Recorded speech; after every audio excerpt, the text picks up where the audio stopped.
নমস্কার বন্ধুরা, ভাষা যাপন এসো বাংলা শিখে চ্যানেলে তোমাদের সকলকে স্বাগত জানাই। আজকে আমরা সমাসের একটি গুরুত্বপূর্ণ বিভাজন তৎপুরুষ সমাস নিয়ে আলোচনা করব। এর আগের দুটি ভিডিওতে কর্মধারয় সমাসের বিস্তৃত আলোচনা করেছি। তোমরা এখনো যারা ভিডিওটি দেখোনি তারা অবশ্যই দেখে নিতে পারো। তৎপুরুষ সমাসের আলোচনায় যাওয়ার আগে আমি তোমাদের বলে নিই, যারা নবম থেকে দ্বাদশ শ্রেণীর ছাত্রছাত্রী রয়েছে এবং যারা স্নাতক এবং স্নাতকোত্তরের ছাত্রছাত্রী রয়েছে বিভিন্ন বিশ্ববিদ্যালয়ের, তারা বাংলার প্রস্তুতির জন্য আমার সঙ্গে যোগাযোগ করতে পারো। অনলাইনের যে নম্বর ডেসক্রিপশন বক্সে দেওয়া রয়েছে, অফলাইনের ঠিকানা তোমরা অবশ্যই কন্ট্যাক্ট করে জেনে নিতে পারো। তো চলো আমরা আজকে তৎপুরুষ সমাস সম্পর্কে জেনে নিই। সমাস কাকে বলে? আমি আগেই বলেছিলাম যে সমাসের কাজ হচ্ছে এক পদে পরিণত করা, সংক্ষিপ্ত করা। যখন দেখি যে বাক্যের মধ্যে অনেকগুলো পদ একত্রে ব্যবহৃত হচ্ছে, তখন এক পদে পরিণত করার একটা প্রয়োজনীয়তা আমরা অনুভব করি। সেখান থেকেই সমাস এই ধারণাটা এসেছে ব্যাকরণে। তো তার মধ্যে একটি বিভাজন হচ্ছে তৎপুরুষ সমাস। তৎপুরুষ সমাস কাকে বলবো? তৎপুরুষ সমাসে পরপদের অর্থের প্রাধান্য পায়। এর আগের দিন আমরা পূর্বপদ আর পরপদের অর্থের ধারণা দিয়েছিলাম। একটা বিষয় মাথায় রাখতে হবে, এই পূর্বপদ আর পরপদ সেটা কিন্তু এই সমাসবদ্ধ পদের মধ্যে থাকে না। এটা যেমন একটা সমাসবদ্ধ পদ, এখানে কি কি পদ রয়েছে?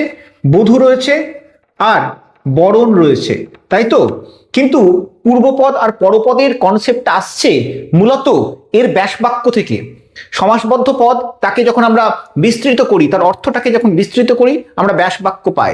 সেই ব্যাসবাক্যের মধ্যেই পূর্বপদ আর পরপদ থাকে। এখন তৎপুরুষ সমাসে পূর্বপদ আর পরপদের মধ্যে একটা কারক সম্পর্ক থাকে। এখন কারক কাকে বলে, কারকের বিভাজন কি কি সেটা অন্য বিষয়। তোমরা যদি কারকের ক্লাস করতে চাও তোমরা অবশ্যই কমেন্ট সেকশনে জানিয়ে রাখবে।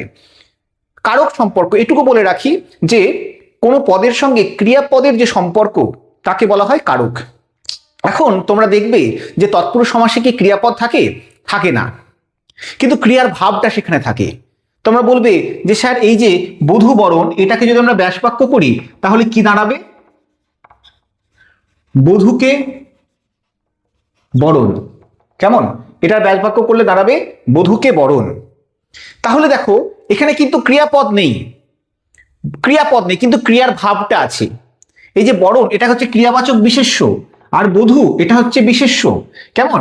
তো এর মধ্যে ক্রিয়াপদ না থাকলেও এর মধ্যে একটা ক্রিয়াপদের ভাব আছে। বধূ বরণ মানে কি? বধূকে বরণ করে নেওয়া। দেখো এর মধ্যে নেওয়া ক্রিয়াপদের ভাবটা কিন্তু প্রকাশ পাচ্ছে। কেমন? আর যখনই কোনো পদের সঙ্গে ক্রিয়াপদের একটা সম্পর্ক স্থাপিত হয় তাকে আমরা কারক বলি। এখন ভালো করে খেয়াল করে দেখো, এই যে পূর্বপদ, এখানে একটা কি আছে? বিভক্তি আছে। কে বিভক্তি, কে বিভক্তি। কেমন?